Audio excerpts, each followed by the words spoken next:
음, 참고로 말씀드리면 이제 저는 스피치 교육하고 심리 치료, 그다음 기업 교육 이런 게 이제 통합적으로 17년 동안 진행을 해왔어요. 처음에는 스피치 교육을 시작으로 자기 개발 프로그램을 진행했는데 그 2001년도에 그래서 이제 선생님처럼 이제 발표 불안증을 갖고 있는 분들이 많이 왔죠. 근데 이 발표 불안증을 기존에는 제가 치료를 안 했기 때문에 그때는 지하철 스피치 있죠. 지하철 칸을 돌면서 스피치 훈련을 시키는 그런 교육을 제가 했어요. 2001년부터. 칸을 돌면서요? 예, 텔레비전에도 제가 많이 나오고 VJ 특공대 이런데 그래서 이제 전국적으로 그런 분들이 많이 오셔서 도움을 많이 받았는데 근데 고질적인 불안증은 지하철 스피치로 해도 해결이 안 되는 거예요. 네. 그래서 제가 심리 상담, 심리 치료에 관심을 가지고 공부를 새로 하게 됐어요. 그래서 일반 뭐 프로이트 심리학의 이런 공부를 이제 하다 보니까 프로이트 심리학으로도 한계가 있더라는 겁니다.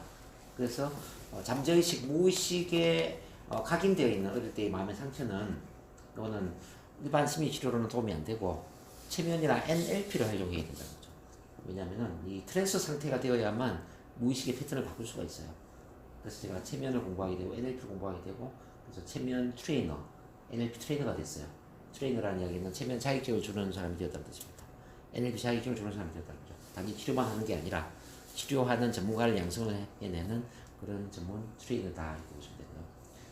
그러다 보니까 이제 지금은 국내 최초로 스피치 교육하고 심리 치료를 통합한 그런 통합 센터를 제가 운영을 하고 있는 유일한 사람입니다.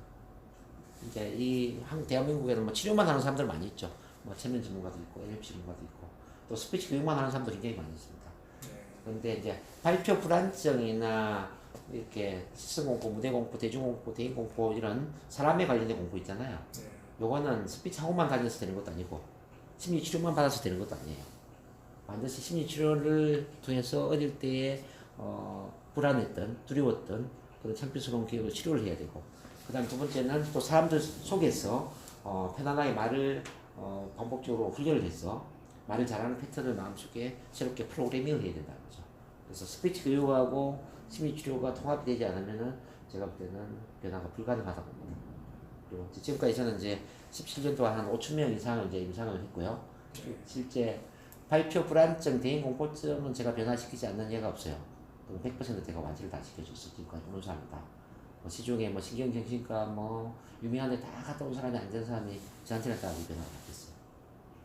뭐 그리고 이제 그렇게 하다 보니까 제가 이제 심리 치료를 계속하게 되니까 치료가 확대가 된 거예요. 처음에는 발표 불안증에서 시작이 됐지만 이제 심리 치료가 뭐 발표 불안증만 있는 건 아니잖아요. 불안이 다 심리에서. 예, 그러니까 우울증, 그러면 불면증, 뭐 공황 장애, 심지어 빙의가 뭔지 알죠? 뭐 귀신들. 정신병 아니에요? 예, 빙의라는 거는 이제 그 영적인 존재 내 몸 안에 들어오는 거예요. 귀신 들림. 뭐 빙의부터 뭐 이런 전체적인 심리 치료를 같이 통합하게 되는 거죠. 그래서 지금은 이제 발표 불안증을 기본으로 해서 우울증, 불면증, 불안증, 뭐 공황장애, 쉽게 말하면 이제 저는 모든 치료를 하는 치료사가 됐죠. 뿐만 아니라 이제 신체적으로 보면은 암도 치료를 해요. 암의 원인도 심리적인 원인이거든요. 그렇죠. 마음의 억압, 스트레스, 마음의 상처에서 암이 생기잖아요. 그래서 암도 심리 치료를 하니까 좋아지더라고요. 천식, 기관지 이런 것도 다 심리 치료로 가능하고요. 또 확대된 게 이제 다이어트, 살찌는 것도 마음의 상처 때문에 살이 쪄요. 어릴 때 사랑받지 못했던 게 애정 결핍 문제 때문에 과식하고 폭식하고 살찐다는 거죠. 그래서 거의 모든 치료를 제가 다 하는 쪽으로 좀 확대되어 있기 때문에 뭐 모든 선생님 갖고 온 불면증까지 제가 치료해드릴 수가 있고 근데 가장 쉬운 거는 발표 불안증이에요. 왜냐면 제가 발표 불안증으로 시작을 했던 사람이기 때문에 그리고 우리 가장 많은 임상을 제가 발표 불안증을 임상을 했어요. 지금도 발표 불안증이 안 되는 사람들이 가장 많이 오고 그래서 그건 가장 쉬워요. 그럼 어떻게 해서 이제 변화가 되느냐 이걸 이제 좀 설명을 해드릴게요.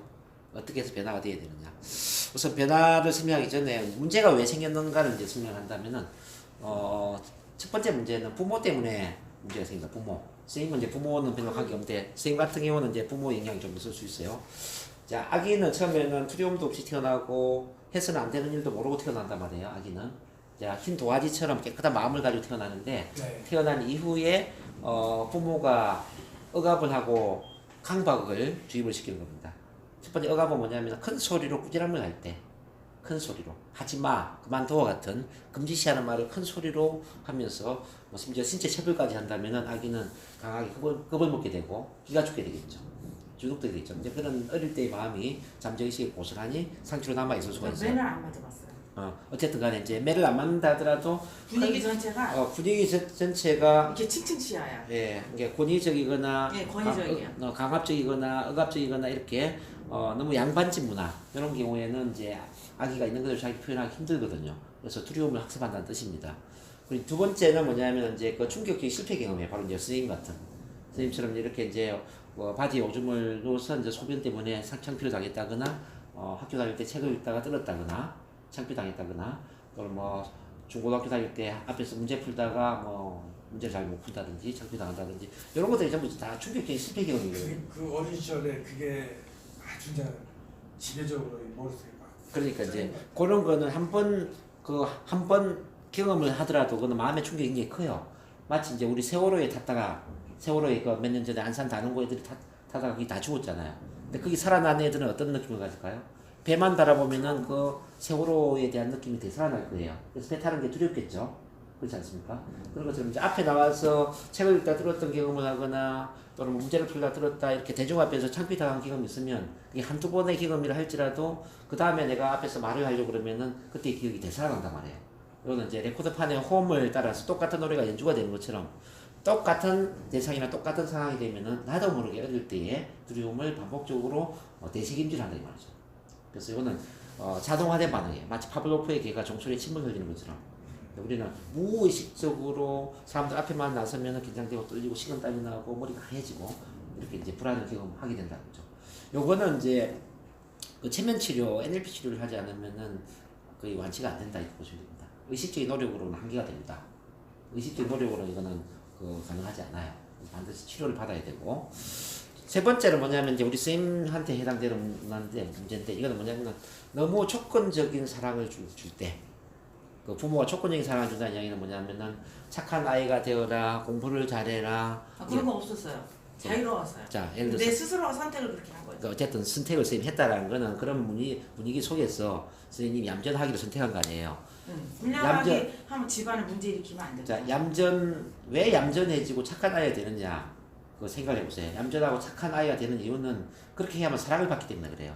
사랑받고 자 공부를 못하면 사랑을 받지 못하고 내가 동생들만 있으니까. 자 말썽을 부리면 또 사랑받지 못하고 언니다워야 되잖아. 그렇죠. 바로 그거예요. 언니다워야 이제 돼. 아기는 아기다워야 되거든요. 아기는 아기답게 커야 되는데 우리 선생님은 아기답게 큰 게 아니라 너무 어릴 때부터 착한 아이로 컸고 철이던 아이로 큰 거예요. 착한 아이, 철이던 아이로 컸다는 말입니다. 너무 어릴 때부터. 자, 그러면 이렇게 한번 생각해 볼까? 아기는 어릴 때 사고도 쳐야 되고 말썽도 부려야 돼요. 안 불렀어요. 자, 울고 웃고 장난도 치고 기지개 똥 싸고 바지 오줌 싸고 다 해야 돼. 그게 아기라고요. 근데 그걸 지나치게 내가 참게 되면은 그런 욕구 자체가 좌절이 일어나고 좌절된 욕구는 내 내면에 억압이 된단 말이에요. 도전을 안 하더라고. 자, 억압이 되면서 이 억압은 오래되면 엉어리가 되고 엉어리는 한이 되고 한은 합병이 되는 거예요. 마치 물을 흐르게 만들어줘야 되는데 내 마음을 꽁꽁 감추잖아 이렇게. 에? 본심을 감추고 너무 착한 모습만 보이려고 그러잖아요. 그러니까 부모들 또 믿어요 나를. 그러니까 이제 일단 이야기 하지 마시고 제 이야기 들으세요. 그래? 강의할 때 이야기 더 하시면 안 돼요. 네. 자, 설명드리면은 자 우리 내면에는 진아가 있고 가가 있어요. 가. 진아가 있고 가가 있어요. 진아는 본래 내 마음대로 하고 싶은 욕구 이게 진아예요. 참모습. 요거는 뭐냐면은 각색을 하고 포장을 한 나의 모습이에요. 즉 사랑받기 위해서 다른 사람 눈치를 보고 다른 사람 눈에 다른 사람 기준에 맞춰진 행동을 하는 게 가라고요. 이해되시나요? 이제 우리는 누구나 이 두 가지가 있는데 근데 너무 어릴 때부터 진화를 표현을 못하게 되었을 때 이 가적인 행동만 하게 되었을 때 이게 뭐가 되느냐 하면은 억압이 된다. 억압은 어머니가 되고 어린은 한이 되고 한은 화병이 된다 이 말이야. 화병. 오케이. 자 웅덩이에 물을 한번 생각해요. 웅덩이에 물을 흐르게 만들어야 되는데 물이 고여 있으면 어떻게 되겠어요? 물이 썩어버리지 않겠습니까? 이 마음도 흐르지 않고 꽁꽁 감춰져 있으면 마음도 썩어버린다는 거죠. 그래서 우리 몸에 보면 피가 흐르지 않으면 동맥경화가 되잖아요. 그죠? 마음도 흐르지 않으면 심맥경화가 되는 거예요. 사람의 관계도 자연스럽게 인간관계가 흐르지 않으면 인맥경화가 되는 거고요. 우리 그 세상에 돈이 흐르지 않으면 돈맥경화가 되잖아. 그렇지 않습니까? 그래서 세상에 4대 경화가 있는 거예요. 동맥경화, 돈맥경화, 인맥경화, 신맥경화. 지금 이제 선생님 같은 경우는 지금 뭐 전형적으로 신맥경화를 갖고 있는 상태거든요. 마음을 있는 그대로 표현하지 못하고 꽁꽁 감추고 참고 억압하고 어거리를 만들고 한을 만들고 합벽을 만들어서 지금 문제가 되는 건데 그 일종의 이제 불면증까지 와 있다는 이야기죠. 무슨 말인지 이해되세요? 네, 근데 잠깐요. 저가 마음 다 억압하지 않아요. 자, 얘기할 때 해요. 오케이. 자, 그렇게 세요 그냥. 어떤 부분에 대해서는 어쨌든 억압을 하고 있다는 얘기입니다. 네. 어떤 부분에 모든 걸 억압하지는 않죠 당연히. 그러니까 그래서 우리가 자유로우려면 어떻게 되냐면은 마치 오리를 보면은 오리가 물 위에 보여지는 아름다운 모습도 있지만 물 아래에 감춰진 이렇게 발부동치는 헤엄치기 위해서 이렇게 고군분투하는 이런 모습이 있다는 거죠. 그럼 오리를 100%다 보려면 물 아래까지 다 봐야 돼요. 우리 인간의 모습도 마찬가지라는 거죠. 다른 사람에게 보여지는 착한 모습도 있고 얌전한 모습도 있고 모범적인 모습도 있지만 그 안에 억압되어 있는 화가 나고 짜증나고 원망스럽고 눈물 나고 누구한테 신경질 부리고 싶고 자 한풀이 하고 싶고 이런 마음도 있다는 거예요.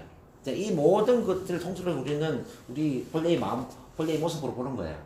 근데 이제 우리 선생님 같은 경우는 겉으로 착한 모습, 얌전한 모범적인 모습들은 많이 노출이 되어 있는데 부정적인 모습들은 굉장히 억압되어 있다는 거죠. 지금. 부정적인 거. 베풀기만 했어요.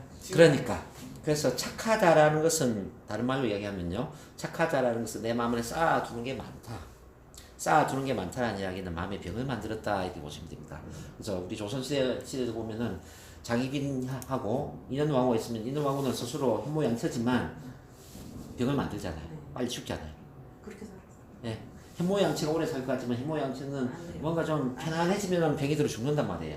그 이유가 뭐냐면은 스스로 쌓아둔 게 많기 때문에 한풀이를 하지 못하기 때문에 병을 만들었다. 그러니까 지금 말씀드린 이 이제 화병의 일종에서 우리 선생님처럼 활병 불안증도 있고요. 긴장 떨림, 남의 눈을 의식하는 마음, 소심한 성격 이런 것도 다 있고. 그다음 선생님처럼 이게 불면증이라든지 뭐 잠이 예민해서 원래가. 그쵸. 그러니까 그쪽으로 딱 오는 거야. 네 이런 스트레스 것들이 받는. 다 연결돼 있어요. 그래서 지금 이걸 다 해소를 해야 되는데 어떻게 해소해야 되느냐? 그럼 지금부터 하나씩 쭉 볼게요.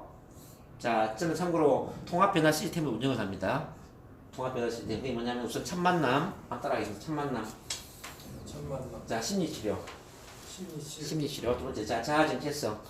자아정체성. 자아정체성, 사정감 향상 훈련. 세 번째 스피치 커뮤니케이션 명강사. 이렇게 네 가지가 통합되어 있는데 그럼 첫 번째 첫 만남 훈련이 왜 중요한가를 제가 설명할게요. 자, 두 분 다 똑같은 원리인데 자, 변화는 이렇게 일어나야 돼요. 우선 첫 만남 훈련. 가장 편안한 분위기에서 충분히 실수를 해줘야 되고요. 두 번째 심리치료. 자, 심리치료를 통해서 마음의 바이러스를 치료를 해야 되고 3단계 자아정체성 강화 훈련을 통해서 내면의 파워, 자기 사랑의 힘을 키워야 되고 마지막에 4단계 커뮤니케이션 스피치 바로 스피치 커뮤니케이션 강사 훈련을 통해서 말을 잘하는 패턴을 훈련해야 된다는 뜻입니다. 자, 그럼 하나씩 쭉 볼게요. 우선 첫 만남은 왜 필요하냐면은 모든 변화와 학습은 가장 편안한 분위기에서 일어나기 때문에 그래요. 자, 여러분들이 지금 자동차를 운전하는 것도 편안한 분위기에서 운전을 훈련했을 거예요. 운전면허 시험장에서 훈련했지 고속도로에서 훈련한 거 아니잖아요. 그렇지 않습니까? 자, 화장을 배우는 거 우리 선생님.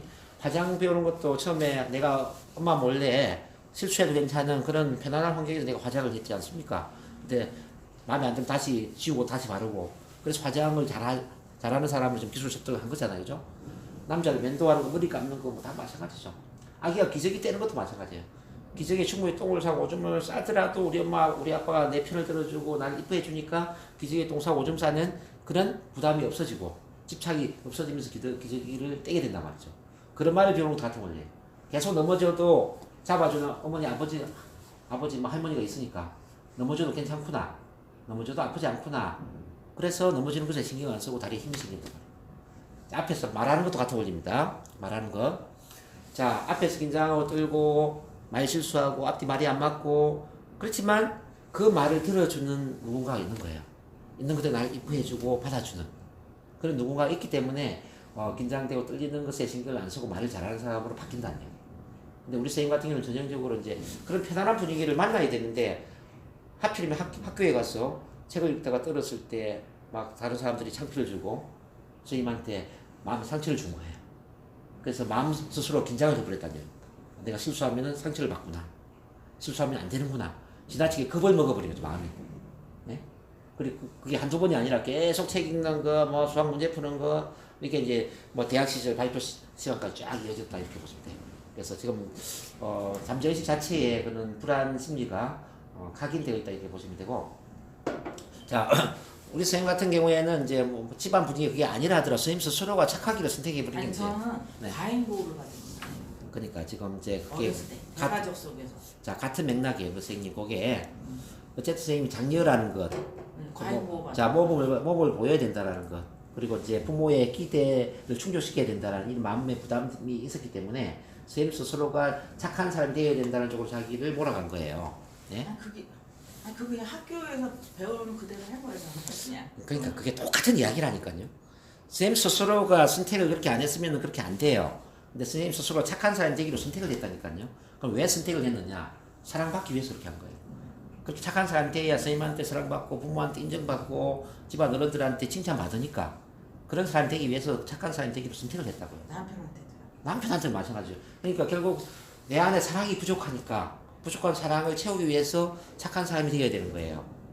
만약에 선생님 있잖아요. 공부를 못해도 사랑을 받았다면 어떻게 될까요? 말썽을 부리는데도 사랑을 받았다면? 네? 자, 학교에서 말썽을 부려서 사고를 쳤는데도 우리 엄마, 우리 아빠가 내 편이고 집안 사람들이 내 편을 들어줬다면 선생님은 그런 마음을 안 가졌을 수도 있어요. 스스로 했어요. 저는 이거 내 스스로 한 거. 그러니까 스스로가 왜 했냐를 제가 묻는 겁니다. 왜 어린 아기가 스스로 착한 아이가 되려고 그렇게 선택을 했을까 말이죠.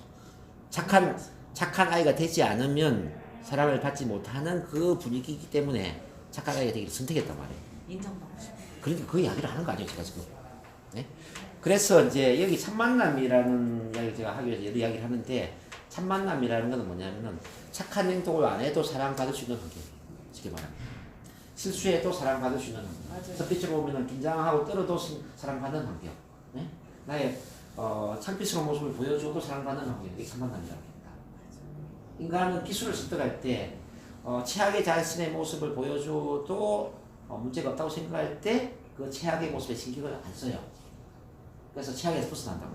실수를 해도 괜찮다고 생각하기 때문에 실수하는 것에 신경을 안 쓰고 실수에 신경을 안 쓰면 실수를 안 하게 돼요. 자, 스피치 긴장 떨림 같은 원리입니다. 긴장하고 떨어도 큰 문제가 없다라고 생각하기 때문에 긴장 떨림에 신경을 안 쓰고 긴장 떨림에서 벗어나는 겁니다. 지금 이제 우리 선생님은 긴장 떨림에 굉장히 집착되어 있어요. 긴장하면 안 되는데, 떨면 안 되는데, 실수하면 안 되는데, 내가 긴장하고 떠는 모습을 보면 남들이 나를 어떻게 생각할까? 이렇게 지나치게 과민 반응을 지금 보이고 있다는 겁니다. 그죠? 그건 왜 그러면 과민 반응을 보였을까? 바로 실수를 받아줄 수 있는 환경을 지금까지 단 한 번도 만나지 못했기 때문에 지나치게 신경을 쓰고 있다. 이렇게 보시면 돼요. 이해되시나요? 그러면 우리가 이제 그런 편안한 분위기를 어떻게 만들어야 되느냐를 지금부터 봅니다. 자, 바로 참만남 훈련을 해줘야 되는데요. 이거는 우선 자, 평가, 판단 없이 있는 그대로 바라볼 수 있는 그런 환경을 만나야 돼요. 그래서 여기는 제가 17년 동안 그런 환경을 만들어 왔어요. 처음 만나자마자 제가 교육을 뭘 시켰냐면은 평가하지 마라. 서로 평가하지 말고 판단하지 마라. 있는 그대로 그 사람 인격계를 받아주고 존중을 하는 문화를 만들게 된다. 두 분도 오늘 그럴 수 있죠. 오늘 어떤 이야기 하든지 평가 판단 없이 받아줄 수 있죠, 선생님? 네. 가능하죠. 예, 그게 돼야 됩니다. 인간은 가장 두려워하는 게 뭐냐면 부정적인 평가를 받는 거예요. 남들이 나를 비난하고 비판하고 부정적으로 평가를 할 때 그게 마음에 부담이 되는 거예요. 그래서 모든 사람은 저 사람이 나를 어떻게 생각할까? 나를 이쁘게 봐줘야 될 텐데 이런 마음의 심리가 있다고요. 예. 그래서 부정적인 평가나 부정적인 평가 판단을 받는데 그런 분위기 가면은 긴장되고 끌리는 거야. 면접 시험도 그렇고요. 또 시험을 칠 때, 또 발표할 때, 또 브리핑, 프레젠테이션 이게 다 뭐냐 평가받는 자리잖아요. 그래서 긴장되고 뚫린단 말이에요. 자, 실수해도 괜찮은 편안한 분위기면 긴장될 이유가 없죠. 마치 이제 노래방에 가서 노래 점수가 안 나와도 노래 부르는 게 허용이 된다면 우리 노래 부르는 거 즐기잖아요. 만약에 노래방에 갔는데 90점 이상이 안 나오면 노래를 못 부른다. 이렇게 상표를 주는 문화가 됐다면 노래 부르는 것도 막 긴장되고 떨릴 거단 말이에요. 이해되시나요? 결국 우리는 마음 안에 이제 좋은 평가를 받아야 된다는 마음의 부담이 커지기 때문에 평가 판단의 부담 때문에 긴장되고 떨리고 불안했다는 거지. 요걸 이제 내려놔야 돼요. 평가하지 말고 판단하지 말자. 두 번째는 뭐냐면 이제 공감적 이해를 하는 환경을 만들어야 되는데 인간에게 가장 중요한 게 어쩌면 공감이에요. 공감은 뭐냐면은 사랑의 마음으로 내 편이 되어주는 거예요. 사랑의 마음으로 내 편. 자, 비를 맞고 걸어갈 때 우산을 붙여주는 게 공감이 아니라 그건 동정이고요. 도와주는 게 그 공감이 아니고 자, 내 안경을 다른 사람이 끼고 나와 똑같이 세상을 바라보는 거죠. 자, 내 신발을 같이 신어주는 거야. 그럼 내 입장이 되는 거죠. 그래서 내 입장이 되어서 내 편이 되고 내 마음을 알아주고 내가 좀 부족하다 하더라도 부족함을 이해해주고 심지어 내가 도둑질을 했다 하더라도 너 도둑질 왜 했냐가 아니라 너가 도둑질을 했다면 그럴 만한 이유가 있을 거야. 그래도 난 네 편이야. 이렇게 내 편이 되는 거야. 이렇게 진정한 내 편이 생기잖아요. 그러면 사람은 마음에 위로가 돼요. 위로가 되고 그때는 마음의 문이 열린단 말이에요. 우리에게는 이렇게 진정한 내 편이 없기 때문에 마음이 힘이 드는 거죠. 자, 이 공감은 숨 쉬고 싶은 욕구와 비슷해요. 자, 우리가 물에 빠져서 숨을 못 쉰다고 생각해 보세요. 숨을 못 쉬고 있는데 밖에 있는 사람들이 발표 잘해라, 시험 잘 쳐라 이렇게 어떤 귀에 올바른 소리를 한다면 이게 들릴까요? 안 들리겠죠. 물에 빠진 사람한테 가장 중요한 건 올바른 행동을 하는 게 아니라 우선 숨을 쉬는 거예요. 새끼줄을 던져주는 거죠. 그렇지 않습니까? 그런 것처럼 이제 이 긴장이나 떨림이나 불안이나 뭐 억압도 이제 이게 숨을 못 쉬고 있어 생기는 거 숨. 그래서 올바른 행동을 하는 게 중요한 게 아니라 내가 숨을 쉴 수 있는 환경을 만들어주는 게 중요하다는 거죠. 이게 뭐냐면은 내 말을 들어주고 공감해주고 내가 왜 이렇게 힘든지 이해를 해주고 내 편이 되면서 내가 어떤 이야기를 하든지 간에 불평 불만 없이 내 말을 들어주는 그 구조가 이제 바로 공감이다. 그래서 부드러운 눈빛과 온화한 표정, 따뜻한 시선으로 또 어떤 이야기할 때 즉각적인 반응을 하면서 이게 공감이 돼야 돼요. 자, 인간이 이렇게 이야기를 공감해주는 사람을 한 사람 이상 만나잖아요. 근데 90% 이상의 마음의 치유가 일어나요. 네, 살만하죠. 네, 살만하죠. 근데 그 사람을 만나기 이전에는 계속 안다라는 거야. 사랑받고 싶어, 인정받고 싶어. 이 욕구가 숨쉬고 싶은 욕구처럼 막 올라와서 사람들 만나면 저 사람한테 사랑받고 싶은데 저 사람이 나를 이상하게 생각하면 어떡하지?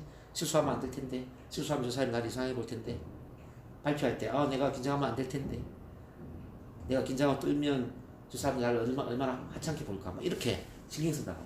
근데 온전히 사랑을 한번 받아버리잖아요. 온전히 사랑받는 존재를 나를 인식을 하잖아요.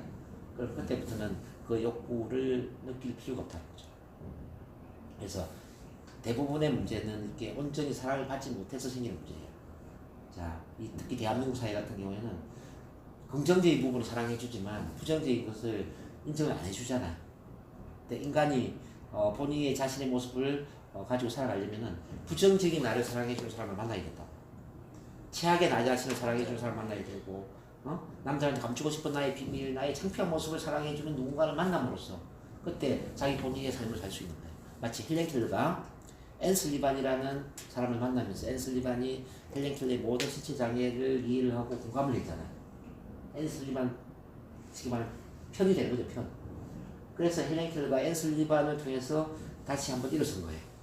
이제 문제를 뛰어넘어서 자기만의 위대한 비전에 눈을 뜨게 되고 위대한 인생을 살게 되는 거죠. 우리 평범한 인간에게도 똑같은 문제예요.